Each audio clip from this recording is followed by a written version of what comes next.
रशियाचे अध्यक्ष Vladimir Putin हे दिल्लीमध्ये दाखल झालेत।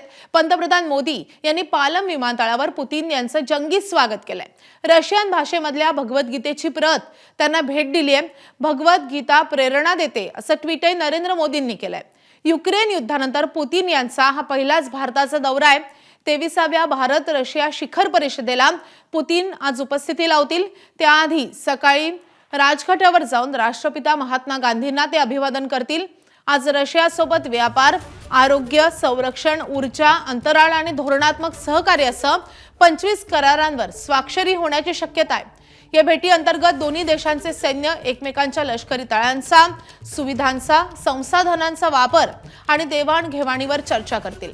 अमेरिकेने भारतावर लावलेल्या टॅरिफ नंतर भारतावर रशियाकडून व्यापार न करण्यासाठी दबाव आहे आणि त्या पार्श्वभूमीवर होणाऱ्या पुतीन यांच्या या दौऱ्याकडे संपूर्ण जगाचं लक्ष लागून राहिलंय।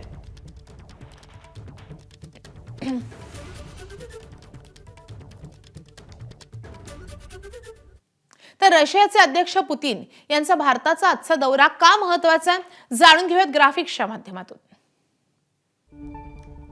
भारत रशियामध्ये संरक्षणासह तब्बल 25 करार होण्याची शक्यता आहे।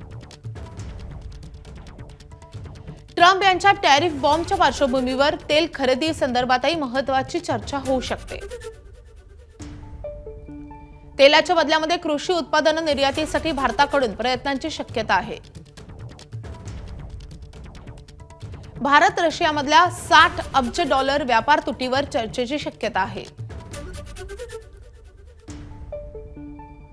नवीन पेमेंट प्रणाली तयार करण्यावर दोन्ही देशांमध्ये सहमतीची शक्यता आहे।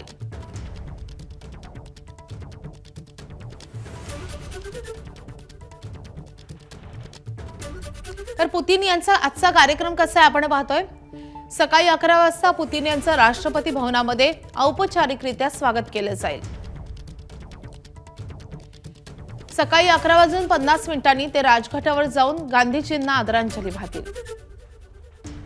दुपारी 1 वाजता हैदराबाद हाऊसमध्ये मोदींसोबत ते द्विपक्षीय चर्चा करतील।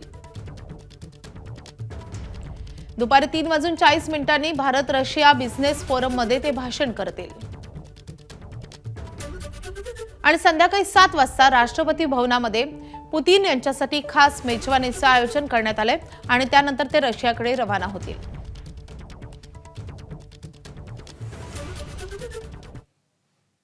तर भारत आणि रशियामध्ये कोणकोणत्या क्षेत्रामध्ये करार शक्य आहेत, पाहूयात ग्राफिक्सच्या माध्यमातून।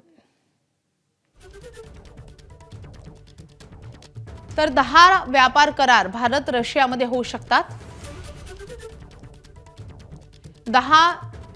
2 सरकारांमधील हे करार असतील। 15 व्यावसायिक करारही होतील।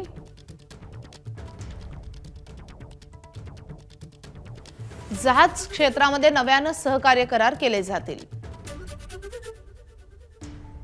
त्यासोबतच आरोग्य क्षेत्रामध्ये देखील अनेक महत्त्वाचे करार होऊ शकतात।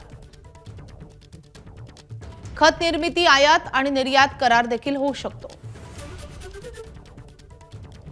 वैज्ञानिक आणि तंत्रज्ञान सहकार्यासंदर्भातही महत्त्वाचे करार होऊ शकतात। लोकांचे थेट संबंध वाढतील यासाठी प्रयत्न केले जातील। दोन्ही देशांमध्ये कनेक्टिव्हिटी वाढवण्यावरही भर दिला जाईल। तर मोबिलिटी पार्टनरशिपमध्ये सहकार्य वाढवण्यावरही या करारामध्ये भर असेल।